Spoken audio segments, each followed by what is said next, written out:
The Argonian Account, Book 1, by Waughin Jarth. On a minor but respectable plaza in the imperial city sat, or perhaps lounged, Lord Vonnick's building commission. It was an unimaginative, austere building, not noted so much for its aesthetic or architectural design as for its prodigious length. If any critics wondered why such an unornamented, extended erection held such fascination for Lord Vonnick, they kept it to themselves. In the 398th year of the Third Era, Decimus Scotti was a senior clerk at the Commission. It had been a few months since the shy, middle-aged man had brought Lord Vonnick the most lucrative of all contracts, granting the Commission the exclusive right to rebuild the roads of Valenwood, which had been destroyed in the 5-year war. For this, he had become the darling of the managers and the clerks, spending his days recounting his adventures more or less faithfully, although he did omit the ending of the tale, since many of them had partaken in the celebratory Unthrappa roast provided by the Silenzri. Informing one's listeners that they've gorged on human flesh improves very few stories of any good taste.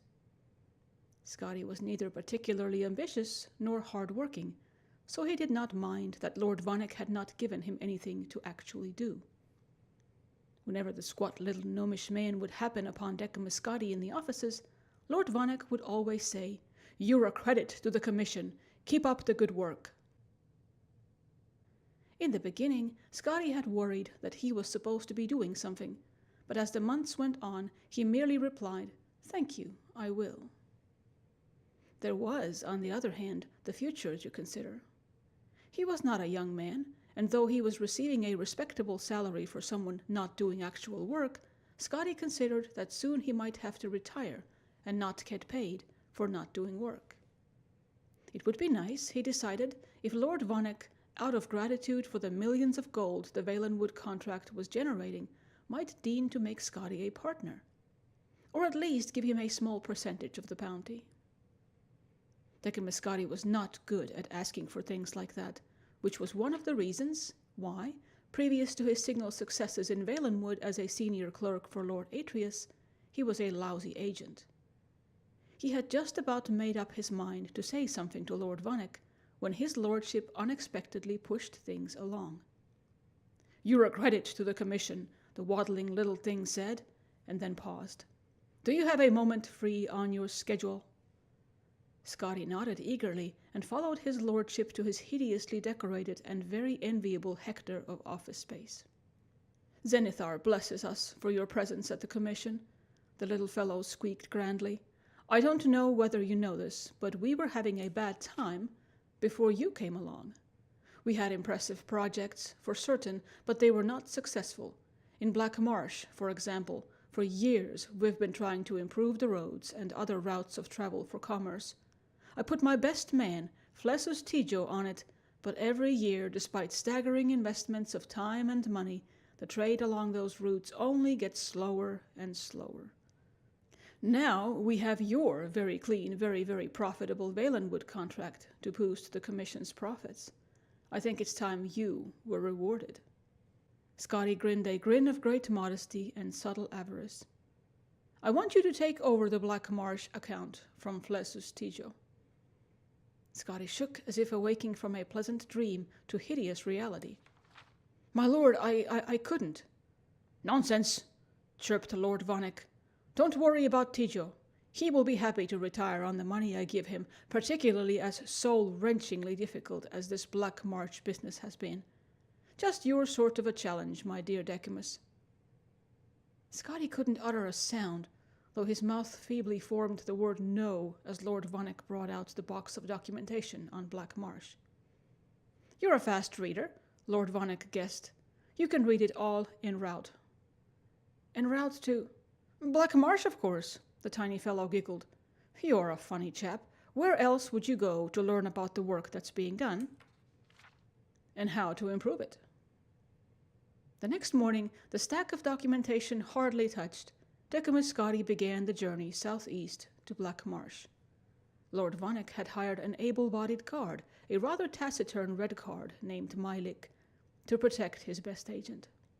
They rowed south along the Niben, and then southeast along the Silverfish, continuing on into the wilds of Cyrodiil, where the river tributaries had no names, and the very vegetation seemed to come from another world than the nice, civilized gardens of the northern imperial province.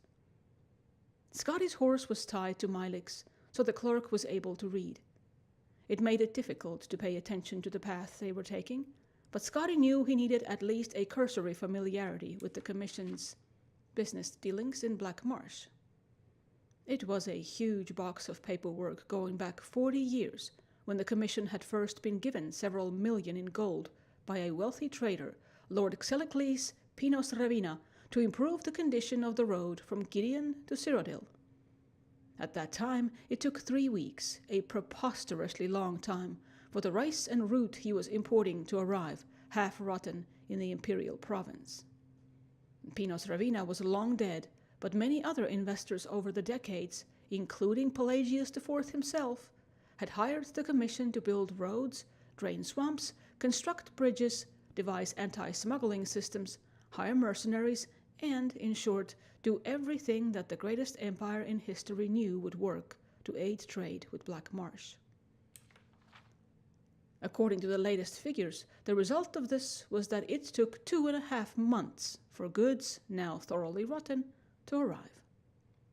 Scotty found that when he looked up after concentrating on what he was reading, the landscape had always changed, always dramatically, always for the worse. "This is Blackwood, sir," said Mylick to Scotty's unspoken question. It was dark and woodsy, so Decimus Scotty thought that a very appropriate name. The question he longed to ask, which in due course he did ask, was, "What's that terrible smell?" "Slough Point, sir," Mylick replied as they turned the next bend, where the umbrageous tunnel of tangled tree and vine opened to a clearing. There squatted a cluster of formal buildings in the dreary imperial design favored by Lord Vonneck's commission, and every emperor since Tiber, together with a stench so eye-blindingly, stomach-wrenchingly awful that Scotty wondered suddenly if it were deadly poisonous. The swarms of blood-colored, sand-grain-sized insects obscuring the air did not improve the view. Scotty and Mylick batted at the buzzing clouds as they rode their horses towards the largest of the buildings, which on approach revealed itself to be perched at the edge of a thick black river. From its size and serious aspect, Scotty guessed it to be the Census and Excise Office for the wide white bridge that stretched across the burbling dark water to the reeds on the other side.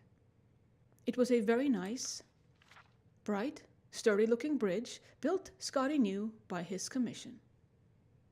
A poxy, irritable official opened the door quickly on Scotty's first knock. Come in, quickly! Don't let the flesh flies in." "Flesh flies?" Decimus Scotty trembled. "You mean they eat human flesh?" "If you're fool enough to stand around and let them," the soldier said, rolling his eyes. He had half an ear, and Scotty, looking around at the other soldiers in the fort, noted that they all were well chewed. One of them had no nose at all to speak of. "Now what's your business?" Scotty told them, and added that if they stood outside the fortress instead of inside, they might catch more smugglers. "You better be more concerned with getting across that bridge," the soldier sneered. "Tide's coming up, and if you don't get a move on, you won't get to Black Marsh in 4 days." That was absurd. A bridge swamped by a rising tide on a river? Only the look in the soldier's eyes told Scotty he wasn't joking. Upon stepping out of the fort, he saw that the horses, evidently tired of being tortured by the flesh flies, had ripped free of their restraints and were bounding off into the woods. The oily water of the river was already lapping on the planks, oozing between the crevices. Scotty reflected that perhaps he would be more than willing to endure a wait of 4 days before going to Black Marsh, but Mylick was already running across. Scotty followed him, wheezing. He was not in excellent shape, and never had been. The box of commission materials was heavy. Halfway across, he paused to catch his breath, and then discovered he could not move. His feet were stuck. The black mud that ran through the river was a thick, gluey paste, and having washed over the plank Scotty was on, it held his feet fast. Panic seized him. Scotty looked up from his trap and saw Mylik leaping from plank to plank ahead of him, closing fast on the reeds on the other side. "Help!" Scotty cried. "I'm stuck!" Mylik did not even turn around, but kept jumping. "I know, sir. You need to lose weight." Decumus Scotty knew he was a few pounds over, and had meant to start eating less and exercising more, but embarking on a diet hardly seemed to promise timely aid in his current predicament. No diet on Nirn would have helped him just then. However, on reflection, Scotty realized that the Red Guard intended that he drop the box of documents, for Mylik was no longer carrying any of the essential supplies he had had with him previously. With a sigh, Scotty threw the box of commission notes into the glob and felt the plank under him rise a quarter of an inch, just enough to free him from the mud's clutches. With an agility born of extreme fear, Scotty began leaping after Mylik, dropping onto every third plank and springing up before the river gripped him. In 46 leaps, Decumus Scotty crashed through the reeds onto the solid ground behind Mylik and found himself in Black Marsh. He could hear behind him a slurping sound as the bridge and his container of important and official records of commission affairs was consumed by the rising flood of dark filth, never to be seen again. Although he did omit the ending of the tale, since many of them had partaken in the celebratory Unthrappa roast provided by the Silenstre. Informing one's listeners that they've gorged on human flesh improves very few stories of any good taste. Scotty was neither particularly ambitious nor hard-working, so he did not mind that Lord Vaughin, as for its prodigious length. If any critics wondered why such an unornamented extended erection held such fascination for Lord Vaughin, they kept it to themselves. In the 398th year of the Third Era, Decumus Scotty was a senior clerk at the Commission. It had been a few months since the neck had not given him anything to actually do. Whenever the squat little gnomish man would happen upon Decumus Scotty in the offices, Lord Vaughin would always say, "You're a credit to the Commission. Keep up the good work." In the beginning, Scotty had worried that he was supposed to be doing something, but as the months went on, The Argonian Account, Book 1, by Waughin Jarth. On a minor but respectable plaza in the imperial city sat, or perhaps lounged, Lord Vonnek's building commission. It was an unimaginative, austere building, not noted so much for its aesthetic or architectural that the shy, middle-aged man had brought Lord Vonnek the most lucrative of all contracts, granting the commission the exclusive right to rebuild the roads of Valenwood, which had been destroyed in the 5-year war.